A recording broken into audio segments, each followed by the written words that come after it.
E nesse vídeo eu vou trazer mais uma coletânea de evidências de que a Arca de Noé está, ou pelo menos algum dia esteve realmente no Monte Ararat, na Turquia, ali na Armênia. Seja bem-vindo ao canal Pesquisador Cristão, eu sou o pastor Monteiro Júnior e aqui nós estamos desvendando e defendendo os enigmas da nossa fé. E nós vamos continuar a nossa série aí em busca da Arca de Noé, comprovando o dilúvio, apresentando várias evidências de que um dilúvio global realmente aconteceu e de que a Arca de Noé realmente existiu.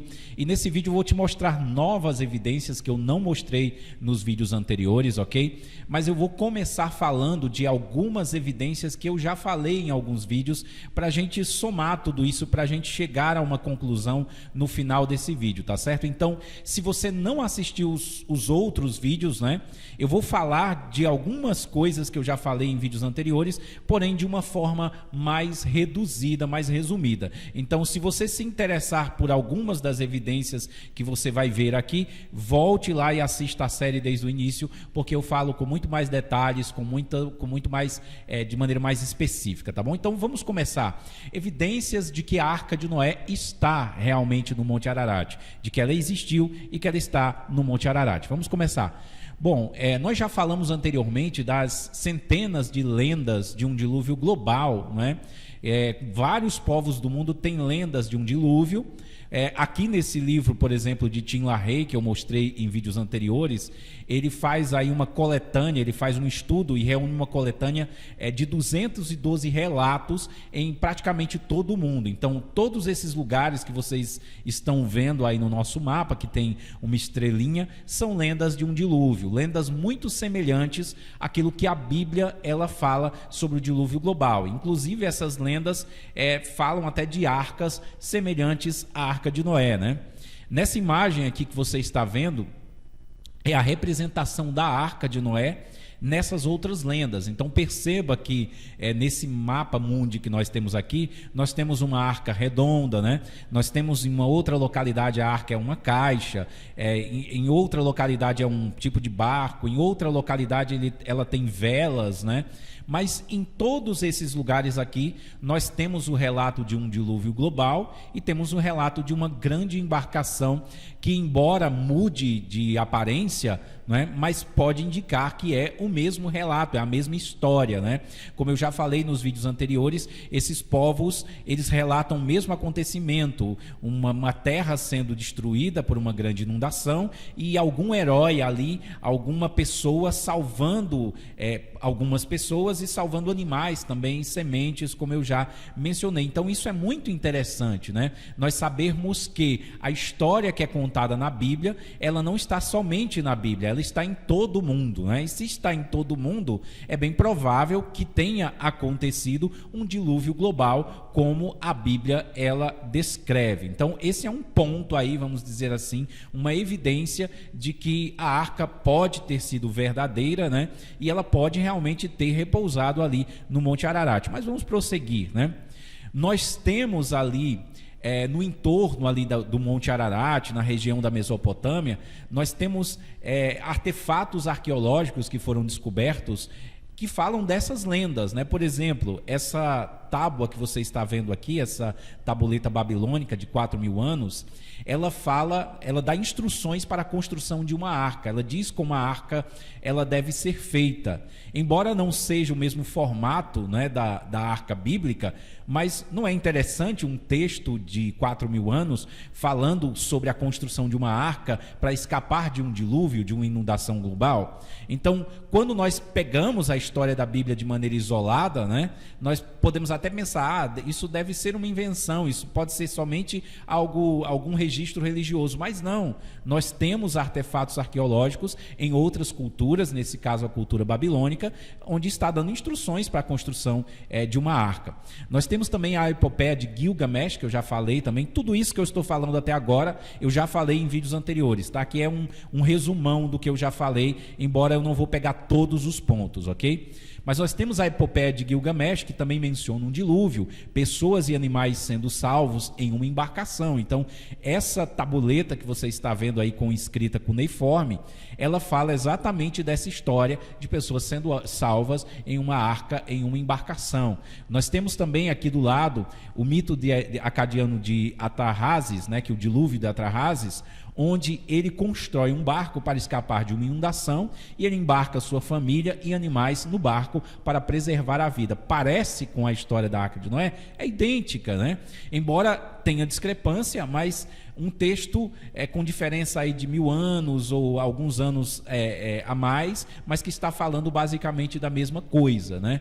Então, qual é a possibilidade, né, de nós termos isso? Nós temos artefatos aqui que estão falando de uma inundação e que estão falando de uma arca, possivelmente. Então é muito curioso, né? Isso evidencia que a história bíblica ela não está sozinha nessa narrativa. E muitos talvez vão até dizer assim: ah, pastor, mas isso é uma prova que a Bíblia copiou outros relatos, porque esses textos aí são 1000 anos mais antigos do que a Bíblia. Mas a grande realidade é que a Bíblia ela não se apresenta como a única que descreve os fatos. Ela não está dizendo: olha, a única narrativa verdadeira é a minha. Ela registra esse acontecimento, mas podem existir outros registros também. Não é necessariamente, nós não estamos falando que a Bíblia copiou esses mitos antigos, né? Mas a Bíblia também é uma fonte desses mitos antigos, disso que aconteceu. E pelo fato de nós termos várias fontes, é muito provável que isso não sejam simplesmente mitos, né? Nós temos também, como eu já falei anteriormente, essa descoberta muito interessante de um mapa de 3.000 anos que aponta a localização da Arca de Noé, né? Um mapa babilônico, né? Foi desvendado aí pelo Irving Finkel, e esse mapa ele fala ali da localização da Arca de Noé exatamente no reino de Ur-Artur, na região ali da Cordilheira do Ararat. Então olha que interessante, a Bíblia diz que a Arca de Noé parou ali nas montanhas de Ararat. E nós temos um mapa agora babilônico, que não é bíblico, certo? De uma outra cultura, de um outro povo, dizendo que a arca está no Monte Ararat. Nós temos um artefato arqueológico falando isso. Então, não é curioso isso, né? Se alguém me perguntar se você tem alguma evidência de que essa história ela realmente aconteceu, eu ia mostrar esse mapa, porque esse mapa está falando realmente de uma arca, está falando que ela parou exatamente onde a Bíblia diz que ela parou. Então, qual é a possibilidade, né, disso ser simplesmente uma coincidência, né? Nós temos também o relato da existência da Arca de Noé no topo do Monte Ararat em vários mapas antigos. Aqui eu coloquei apenas 6, mas eu também falo sobre isso em vídeos anteriores, certo? Eu estou pegando alguns elementos dos vídeos anteriores para mostrar aqui, para a gente chegar nas novas evidências, tá?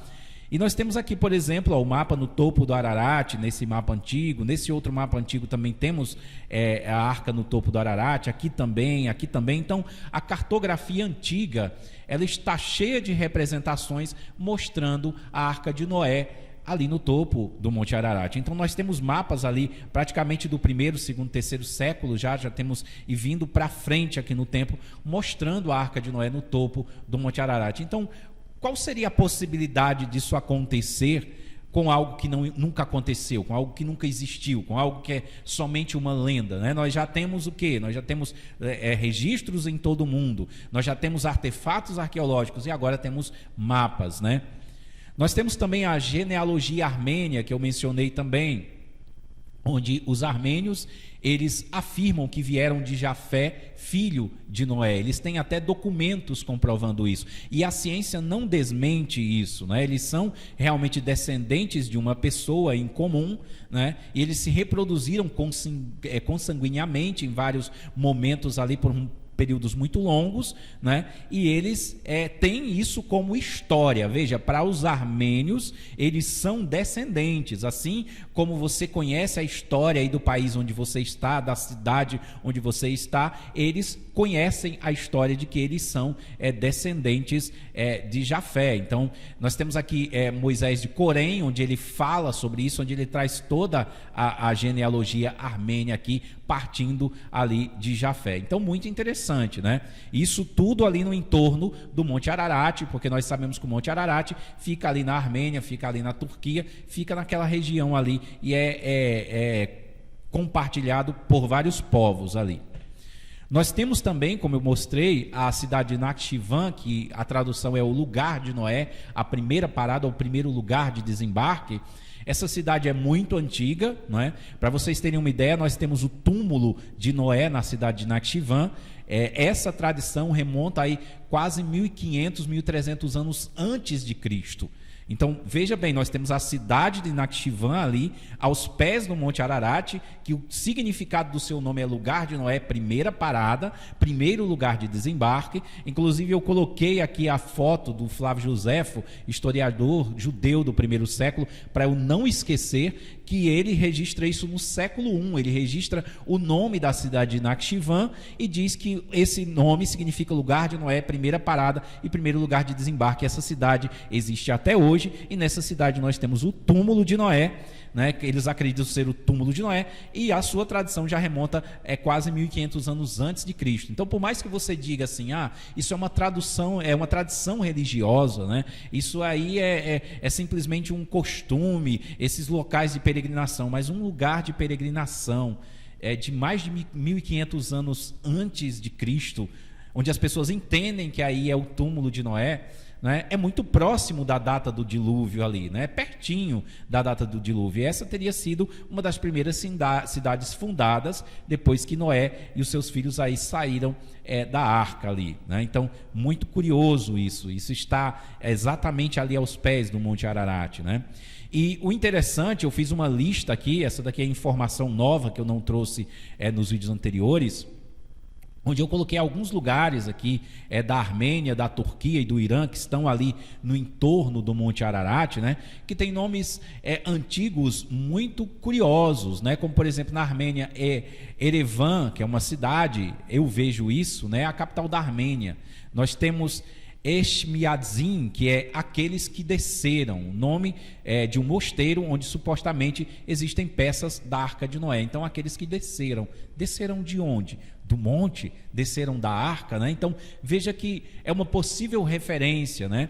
Aí nós temos Nakhchivan, que é o local da aterrissagem, ou da primeira parada, que é uma cidade perto do Monte Ararat. Nós temos Massis, que é a mãe do mundo, que é o nome que os armênios dão ali ao Monte Ararat, a mãe do mundo. É muito curioso, não é verdade? A mãe do mundo, por quê? Por que aquele monte é a mãe do mundo? Talvez porque a primeira civilização nasce ali depois do dilúvio, né? Porque o mundo recomeça de novo ali depois do dilúvio, quando Noé tira os animais, se estabelece ali naqueles locais ali. Nós temos a Hora também, né, que é o plantio da videira, né, faz referência à videira que Noé plantou depois de sair da arca. Então nós temos a referência bíblica da primeira videira sendo plantada por Noé, né? A Bíblia diz que Noé sai da arca ali, ele se torna lavrador de terras e ele planta ali uma videira, e depois nós sabemos o que acontece, né? Ele faz o vinho, ele se embebeda, né? Então é a primeira referência bíblica ali ao vinho, à videira, né? Depois que Noé sai da arca, e curiosamente eles têm esse nome Ahora, que é plantio da videira, um local muito antigo. Angridag na Turquia, né, que quer dizer Monte da Dor, que é o nome que eles dão ali ao Ararat, né, pode fazer referência ali ao sofrimento ali durante o dilúvio, né, a destruição, enfim, ou então ao sofrimento do recomeço, né.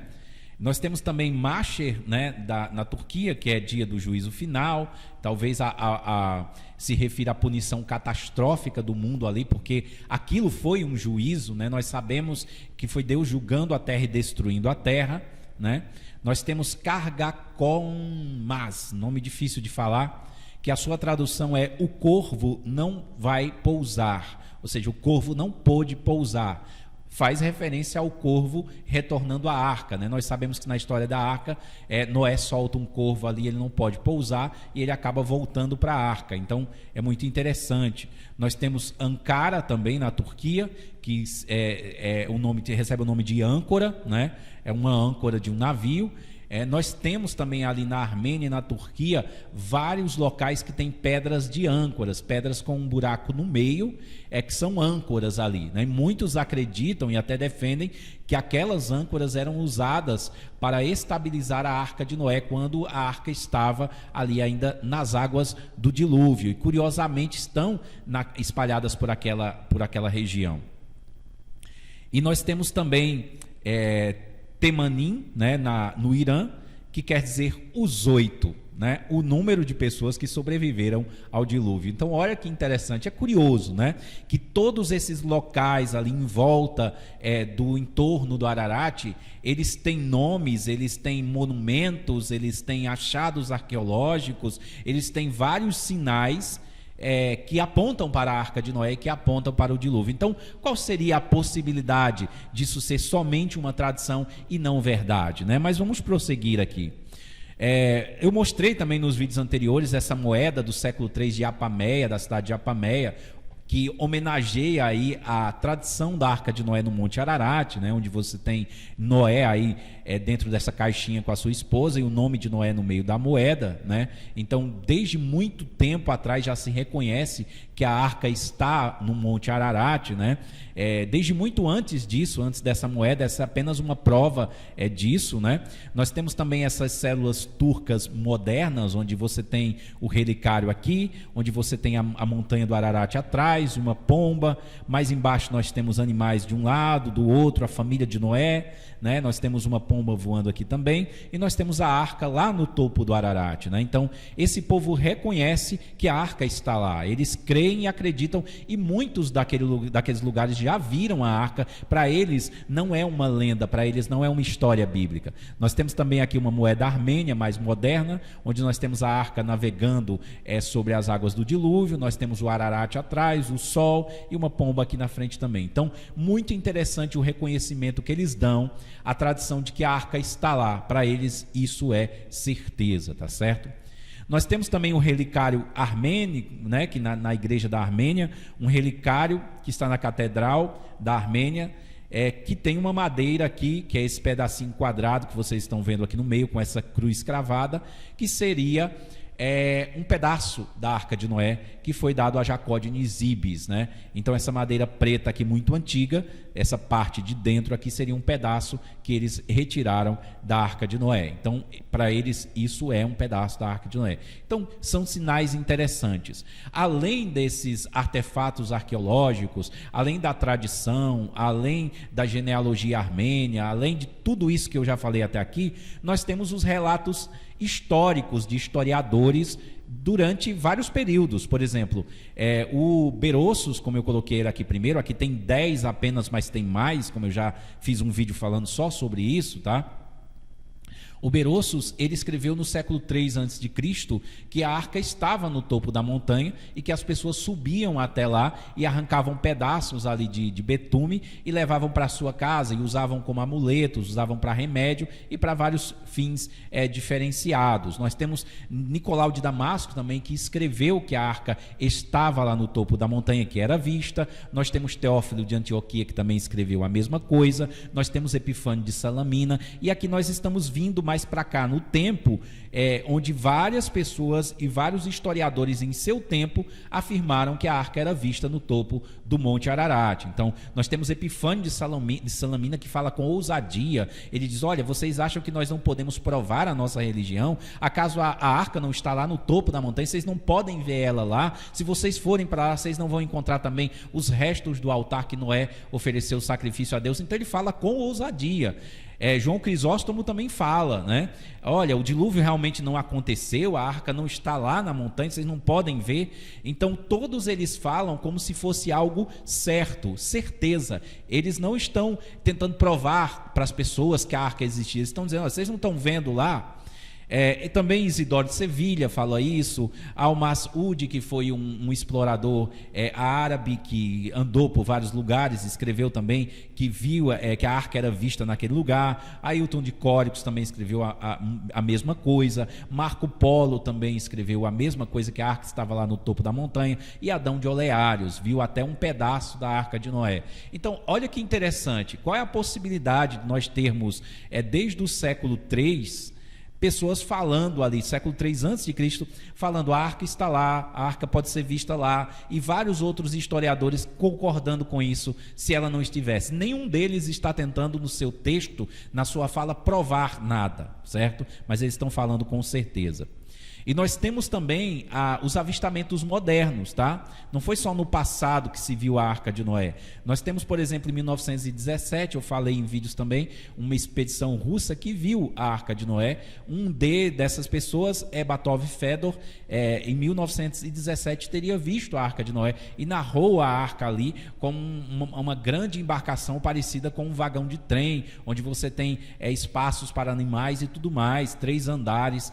Nós temos também o testemunho de Ed Davis, em 1943, que passou por um detector de mentiras e foi atestado que ele não estava mentindo. Nós temos o testemunho também de Jorge Hagopian, em 1909 a 1908, foi 2 vezes na arca, passou 3 vezes, se não me engano, por um detector de mentiras e não foi pego na mentira. Ele tinha realmente visto algo que ele acreditava ser a Arca de Noé. Nós temos o testemunho também de George Jefferson Green, que fotografou a Arca de Noé e viu a Arca de Noé também. E nós temos vários outros testemunhos, para vocês terem uma ideia. Nós temos uma lista de avistamentos da Arca de Noé que vai desde 1856 a 1993. E eu cataloguei aqui ela para vocês verem, tá? Se vocês quiserem, vocês podem pausar aí o vídeo, copiar isso aqui e conferir na internet afora aí as informações, que vocês vão encontrar muitas informações de avistamentos da Arca de Noé por esses termos aqui, colocando o nome dessas pessoas aí no Google ou qualquer outro buscador que vocês usem, tá? Mas é muito interessante que são muitos avistamentos. Aí eu pergunto para você, será que tudo isso aqui é mentira? Todas essas pessoas que narraram ter visto a Arca de Noé estão mentindo? Esses também estão mentindo? Esses exploradores e historiadores do passado estariam mentindo? Será que nenhum desses relatos aí são verdadeiros? É só crendice popular? Né? Será que os artefatos arqueológicos que eu mostrei até aqui, eles são falsos? Então, assim, pelo nível e quantidade de evidências variadas, é muito fácil para mim concluir que algo de verdadeiro existe nessa história, né? Vamos prosseguir aqui, tá? Nós temos também pedaços de madeira, que eu também falei em vídeos anteriores, da Arca de Noé, que são retirados desde sempre, lá do topo do Monte Ararat, né? São encontrados lá a uma altura de 4.700 metros, de 4.500 metros, 4.800 metros, uma altura onde você não tem mais atividade humana, né? Porque a atividade humana só vai até ali mais ou menos uns 2.000, 3.000 metros no máximo mesmo, né? Você não tem madeira nessa altura, não tem cabana, não tem trenó, não tem nada. Então, o que esses pedaços de madeira que são encontrados a essa altitude no Monte Ararat foram fazer lá? Como foram parar lá, né? Qual é a fonte histórica que nós temos de algo de madeira grande que foi parar no topo ali do Monte Ararat, se não a Arca de Noé, né? Nós temos, por exemplo, esse que você está vendo aqui, que é um vídeo feito pelo Cláudio Churrans, né? Eu até mostrei esse vídeo em vídeos anteriores, onde ele filma essa viga de madeira ali no topo do Ararat, a aproximadamente 4.800 metros, se não me engano, né? De altitude. Aqui tem mais um frame desse vídeo, você pode voltar nos vídeos anteriores e ver isso aqui, é no topo do Ararat. Ele achou outras madeiras também, esse vídeo é de 2002, né? Você tem esse aqui que é do Fernando Navarra, né, que também é uma história interessante, vários outros pedaços, aqui tem pedaços de outras expedições que foram feitas, né? Veja que é uma madeira antiga, não é uma madeira moderna, né? Você tem aqui também mais pedaços de madeira de outras expedições. Muito dessa madeira já está se mineralizando, né, se transformando em pedra, então tem que ser algo de mais ou menos 4.000 anos aí para chegar nesse estado aqui. É uma madeira muito densa e muito pesada. Então, de onde está vindo essa madeira? De onde vem, né? E nós temos relatos desde antes de Cristo dessas madeiras sendo encontradas no topo do Ararat. Então, qual a possibilidade? São árvores numa região onde não existe árvores? São cabanas cabanas, numa região onde não existem cabanas. Então, para mim, é mais lógico concluir que algo grande está ali no Monte Ararat, no topo do Monte Ararat, e que vai se quebrando, vai se deteriorando à medida que as geleiras se movem e esses pedaços de madeira vão descendo com o degelo aí. Então isso explicaria perfeitamente que há algo grande ali em algum lugar do Monte Ararat, né? Bom, essas evidências aqui, né, eu já falei nos vídeos anteriores, mas agora eu quero entrar em um conteúdo inédito que eu não trouxe até aqui, de mais algumas evidências aqui para a gente somar a essas, tá? Outros sinais da presença da Arca de Noé no Monte Ararat. Então nós sabemos que no entorno ali nós temos muitos sinais mesmo, né? E um sinal que eu gostaria de falar aqui nesse vídeo também são inscrições proto-sumérias no Monte Ararat. Isso aqui são inscrições que foram encontradas há alguns anos atrás, foi feito até um artigo sobre isso, né? Que elas têm o seguinte, ó, assim lendo da direita para a esquerda, como era comum, a inscrição parece dizer: a aliança sacrificial de Deus com um arco brilhante é ir e procriar. Então, essa possível inscrição proto-sumérias, né, elas estão falando exatamente isso. A aliança sacrificial de Deus com um arco brilhante é ir e procriar. Isso está exatamente lá no Monte Ararat, né, uma inscrição antiga, embora muitos vão levantar teorias e dizer, mas está num lugar geográfico errado, né, está numa data errada, mas nós sabemos que muitas descobertas novas são feitas constantemente, que mudam paradigmas daquilo que a gente acreditava, né? Embora não é geograficamente certo nós encontrarmos inscrições proto-sumérias aí, né, no Monte Ararat, mas isso se parece muito, né? Inclusive foi traduzido em 1994 um artigo intitulado Inscrições proto-sumérias no desfiladeiro de Ahora, no Grande Monte Ararat, na Turquia, de Edward e Crawford. Foi publicado pela revista Research and Exploration, e esse artigo ele mostra até a comparação dos símbolos, né, sumérios com o que está aí, e essa comparação vai bater exatamente com essa frase: a aliança sacrificial de Deus com arco brilhante é ir e procriar. Então, qual a possibilidade disso não ser isso aí, certo? Então é bem provável que isso realmente esteja dizendo algo semelhante ao que aconteceu ali no Monte Ararat, né? Que foi realmente a aliança sacrificial de Deus com o arco-íris brilhante, né? Nós sabemos que depois que Deus destrói a terra, ele dá ali o arco onde ele vai mostrar, onde ele vai fazer a aliança com o homem, que não vai mais destruir a terra com água, né? E aí ele incentiva eles a povoarem a terra novamente, né? Nós temos evidências também de Noé e sua família no mosteiro Tatev, né, por exemplo, né? Então, no mosteiro Tatev existem inscrições referentes a Noé, aqui já é na Armênia, em 3 grandes blocos de rocha no pátio do mosteiro. Os monges construtores do mosteiro preservaram cuidadosamente a parte posterior desses blocos ao fazerem as suas próprias inscrições na parte da frente dos blocos. No verso desses 3 blocos podem ler-se os nomes de Sem ao centro, de Cã à direita e de Jafé à esquerda. Então veja, temos blocos muito antigos, de antes da construção desse mosteiro, certo? Que foram usados ali como base ali também, onde eles tem o registro do nome Sem, Cã e Jafé. Então é um artefato arqueológico antigo nesse mosteiro, onde você tem registrados ali os nomes dos filhos de Noé, né? Então são sinais de que eles estiveram por ali, né? Por exemplo, aqui nós temos também, nas proximidades do mosteiro de Tatev, nós temos essa pedra que você está vendo aqui do lado, que é um referencial para o túmulo de Sem, próximo ao centro de Zoratz Carer. Então essa pedra está referenciando que o túmulo de Sem está ali nas redondezas. Olha que interessante, uma pedra antiga, com uma pátina muito antiga, com uma inscrição antiga, referenciando aí o túmulo de Sem, filho de Noé, né? E essa aqui não é uma descoberta arqueológica catalogada, certo? Mas isso está lá, isso é antigo, ok? E aqui nós temos uma vista do mirante próximo do mosteiro Tatev. Aqui temos uma rocha temos numa rocha as palavras túmulo, Jafé, Queber, filho de Noé, Ben-Noac e sua esposa Achato. É o que está escrito na pedra que está aqui, na base desse mirante, né? Então, possivelmente aqui seria o túmulo de Jafé, ou uma referência ainda ao túmulo de Jafé, que esse túmulo estaria nesse local. Mas não é interessante, né? A palavra túmulo aparece, né? Então, é bem provável que esse aqui seja realmente o túmulo. Não existe ainda essa descoberta, certo?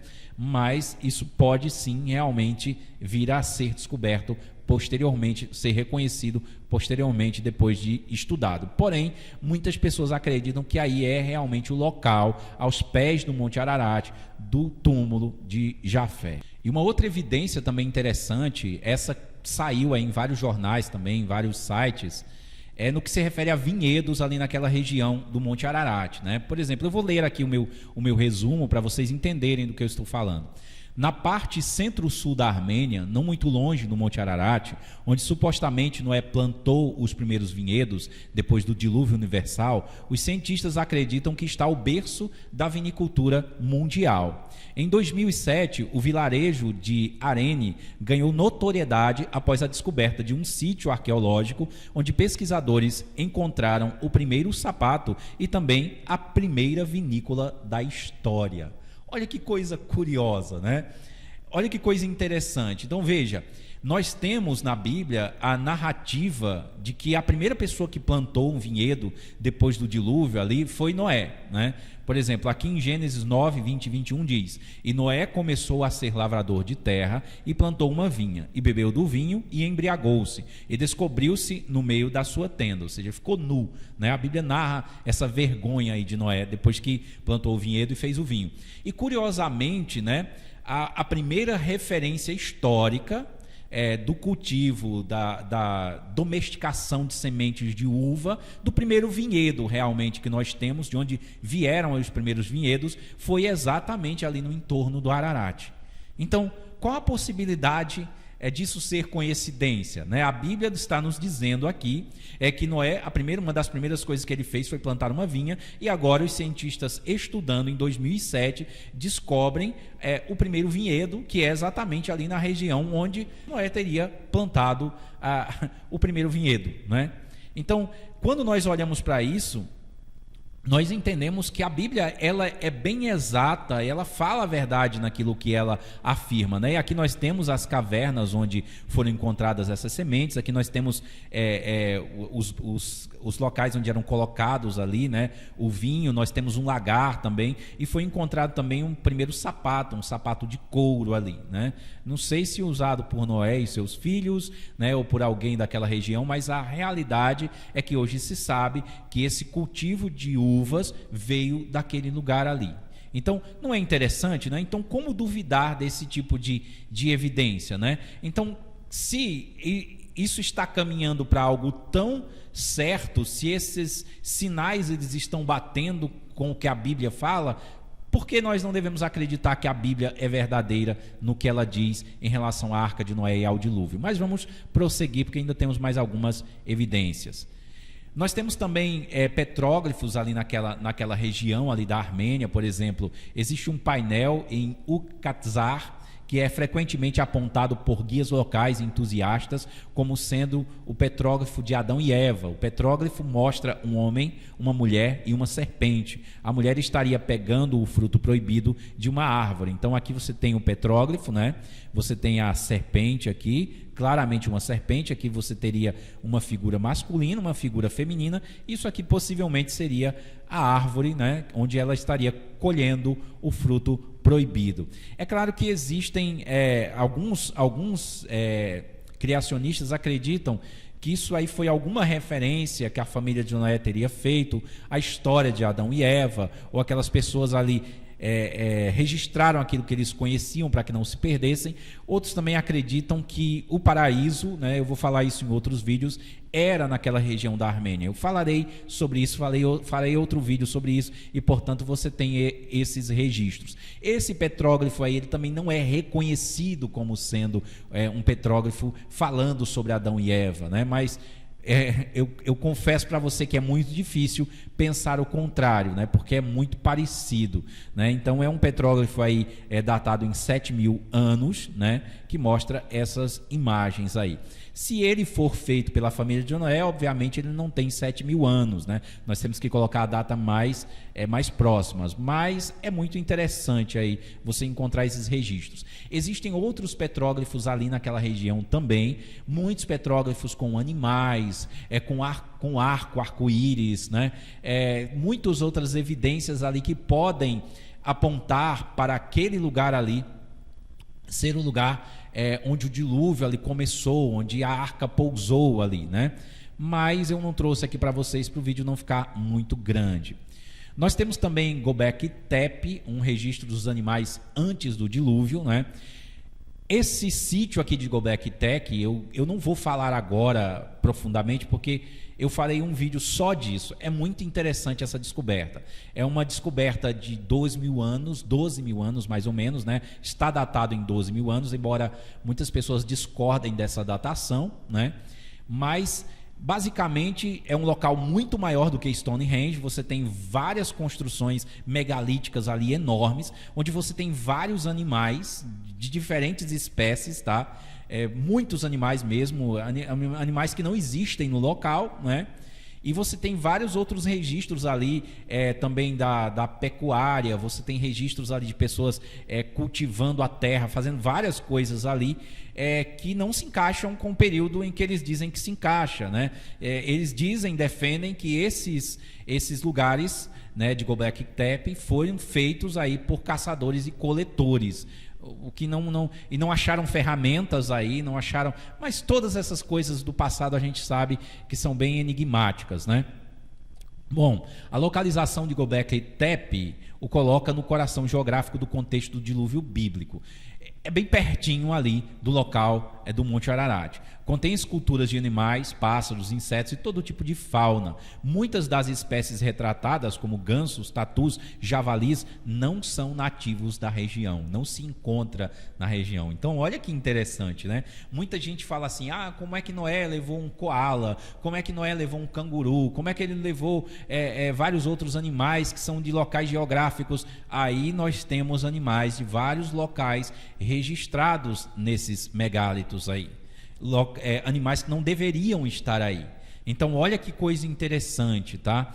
Existem pessoas que acreditam que isso é um registro dos animais que existiam antes do dilúvio, né? Outros que defendem que isso é posterior aí ao dilúvio. Existem várias teorias, certo? A realidade é que Göbekli Tepe é bem enigmático, né? Muitas pessoas não entendem por que eles enterraram isso, né? Porque essas estruturas foram enterradas artificialmente. Alguns acreditam que foram enterradas pelo dilúvio, outros acreditam que as pessoas que construíram foram enterrando, porque você tem círculos de pedra em cima de outros círculos de pedra, e você tem pedras enormes aí, à medida que você escava abaixo, as pedras vão ficando cada vez maiores, né? Então é muito interessante esse lugar. Eu ainda farei alguns vídeos sobre isso aí, por isso eu não quero falar muito sobre isso no momento, mas não é curioso que nas imediações do Monte Ararat você tenha círculos de pedra enormes, vários círculos com vários animais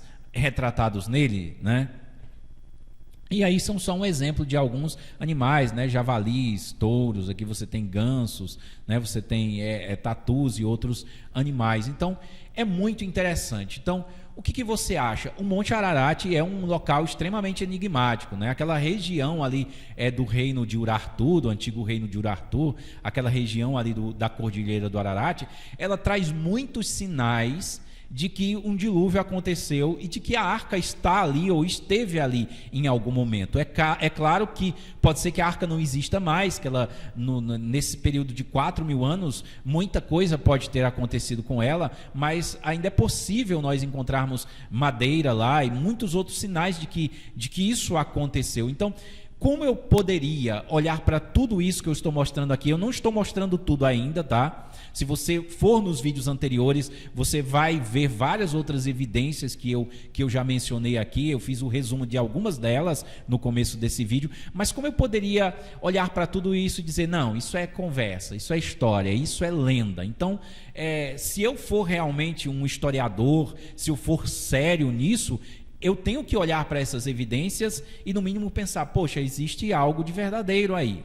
Se não for a Arca de Noé, é algo muito parecido. Se não for a narrativa bíblica, mas tem algo aí, algo como podem todas essas nações da terra falarem de uma mesma origem, né? De uma arca de animais. Como pode eu ter artefatos arqueológicos falando sobre esse assunto? Como pode eu ter inscrições proto-sumérias falando? Como pode a primeira vinha ser da história e ser exatamente no lugar onde a Bíblia diz que Noé plantou a primeira vinha? Então, eu acredito que, no mínimo, as pessoas que são céticas no que diz respeito à Bíblia, elas devem parar e pensar nesse momento da seguinte maneira: olha, essa história merece um pouco mais de atenção. Eu preciso olhar para essas evidências de uma maneira mais profunda. Deve ter alguma coisa ali, ou pelo menos entender de onde é que está vindo isso, né? Porque eu tenho evidências, níveis de evidências vindo de vários pontos diferentes, da arqueologia,